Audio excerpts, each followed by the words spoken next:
Hey everybody, Christopher Rod here, and welcome back to the next installment of the Marvel's Midnight Sun Superhero Showcase that I'm creating in partnership with Marvel and 2K. In our first video, we talked about the always brave, always humble Captain America. We know him, we love him. Keeping with those obviously similar character traits, I think it's only fitting that we now look to Cap's best frenemy, Mr. Tony Stark, aka Iron Man, the also totally humble, kind, genius, billionaire philanthropist guy. You may have heard of him.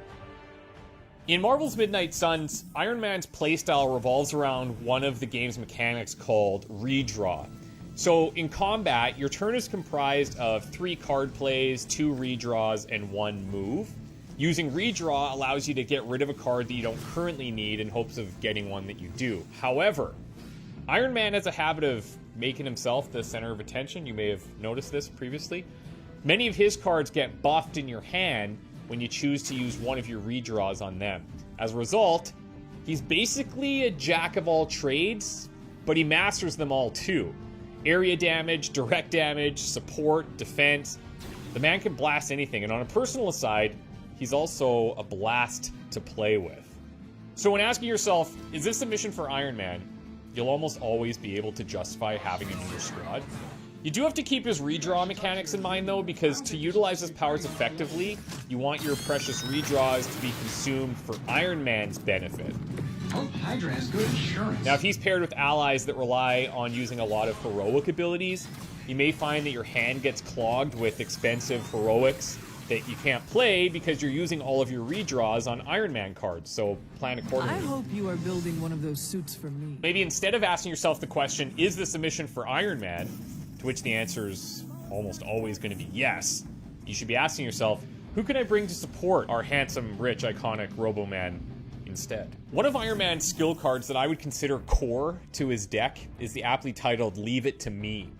Now playing this will not only draw 2 Iron Man cards, but it will also generate extra heroism and grant extra redraws.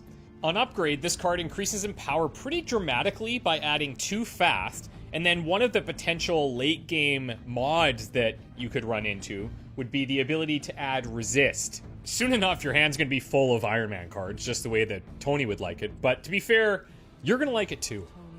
So now you've got yourself a handful of Iron Man cards, and you want to be able to generate even more redraws so you can buff them up. Well, if you spend your time developing your friendship with Tony, which isn't always easy, the payoff will definitely help. His passive ability titled I'll Handle This will grant you an extra redraw if you play 3 Iron Man cards in a turn, and the higher level friendship version of this lowers that requirement to only 2. So by now, you're probably seeing Iron Man can do a lot on his own, and he has his own self-fulfilling synergies too. And this is without even talking about some of the damaging skills, so let's get into that. It really is a great way to stay in shape. One of his heroics is called Surgical Strike, and that's going to let you chain together a number of attacks based on how close the enemies are in relation to each other. The number is based on the amount of Iron Man cards you have in your hand at the time. Now earlier we talked about potentially having a clogged hand, but if your hand is clogged with Iron Man cards, then Surgical Strike is going to absolutely crush. Not all clogs are alike, my friend. It's not uncommon to be able to chain 5+ attacks if you play your cards right, and when you invest in upgrading Surgical Strike, you can reduce the heroism cost, and one of the potential late game upgrades could add a chance to apply Vulnerable. Now, if chaining enemies isn't tickling your metal, then maybe air superiority will put a dent in your suit. Okay, I'm done. Why have a limit to the number of enemies you hit when you can just damage them all? Air superiority not only looks stunning, but it can absolutely clear a battlefield if handled correctly. Now, before you play air superiority, you may want to use some of your redraws on it, because each time you do, you're going to add 10 damage. And upgrades on this card are well worth it as well. The first upgrade lets you more than double the base damage, and one of the potential late game upgrades could apply a mark to every remaining Hydra, setting up future free card plays really nicely. Now let's finish this up by showcasing Stark's incredible Midnight Suns card called Hellfire Beam. Utilizing the weapon that's closest to his heart, the Iron Knight shoots a beam of hellfire straight from his chest that hits all enemies in a line. And while the redraw on Hellfire Beam is similar in nature to air superiority, there's seemingly no limit to how many times you can redraw to buff it, whereas air superiority does have a cap. So if you have leftover redraws available at the end of your turn, not sure what else to do, slam it into Hellfire Beam because it's going to become insanely powerful.